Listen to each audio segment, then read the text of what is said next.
السلام عليكم ورحمة الله وبركاته. عندما يذكر اسم الفرزدق، يتبادر إلى الأذهان شاعر لا يبارى في الهجاء، وصاحب لسان كان يخشاه الشعراء والأمراء على حد سواء. لكن قلة تعرف أن هذا الشاعر في أواخر عمره وقف مع نفسه وقفة غيرت مجرى حياته، توبة صادقة وقصيدة مؤثرة فيها مفارقة لطيفة. فبعد أن عاهد الله ألا يهجو أحدا، كانت آخر معاركه الشعرية مع الشيطان. نعم، حتى في توبته لم يستطع الفرزدق أن يعتزل الهجاء، فاكتفى بتغيير الخصم واختار إبليس.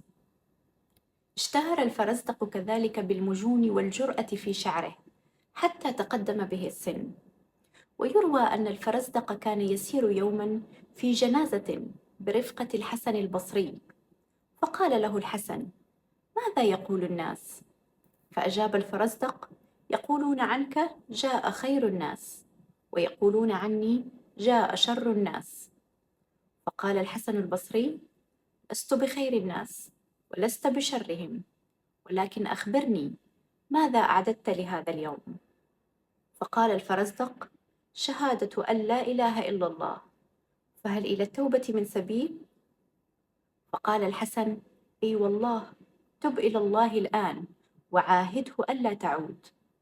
وتذكر بعض الروايات أن الفرزدق أعلن توبته في ذلك اليوم، وأنشد هذه القصيدة التي يقول فيها: إذا شئت هاجتني ديار محيلة، ومربط أفلاء أمام خيامي، بحيث تلاقى الدو والحمد هاجتا لعيني أغرابا ذوات سجام، فلم يبق منها غير أثلم خاشع، وغير ثلاث للرماد رئام.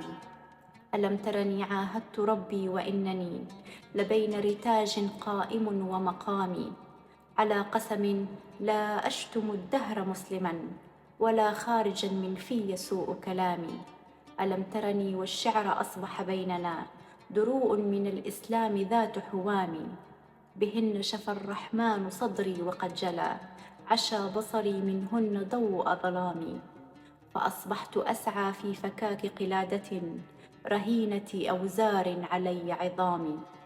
ويسترسل الفرزدق حتى يقول: قطعتك يا إبليس 70 حجة، فلما انتهى شيبي وتم تمامي، فررت إلى ربي وأيقنت أنني ملاق لأيام المنون حمامي. وهناك من يذهب إلى أن الأبيات الآتية هي أيضا من تتمة هذه القصيدة، وفيها يوجه الفرزدق سهام هجائه إلى إبليس ويقول: وآدم قد أخرجته وهو ساكن، وزوجته من خير دار مقام، وأقسمت يا إبليس أنك ناصح له ولها إقسام غير إثام، فظلا يخصفان الورق عليهما بأيديهما من أكل شر طعام، فكم من قرون قد أطاعوك أصبحوا أحاديث كانوا في ظلال غمام، وما أنت يا إبليس بالمرء أبتغي رضاه ولا يقتادني بزمامي، سأجزيك من سوءة ما كنت سقتني إليه هجاء فيك ذات كلام، تعيرها في النار والنار تلتقي عليك بزقوم لها وضرام، وإن ابن إبليس وإبليس ألبنا لهم بعذاب الناس كل غلام. ويبدو أن الفرزدق لم يستطع أن يعتزل الهجاء دفعة واحدة، فحتى إبليس لم يسلم من لسانه. وسواء صحت هذه الرواية أم كانت من النوادر الأدبية، فقد بقي معنا معناها الجميل، وهو أن الإنسان قد يعزم على التغيير في لحظة صدق، لكن تهذيب النفس رحلة تمتد ممتد العمر. نسأل الله أن يرزقنا حسن الختام.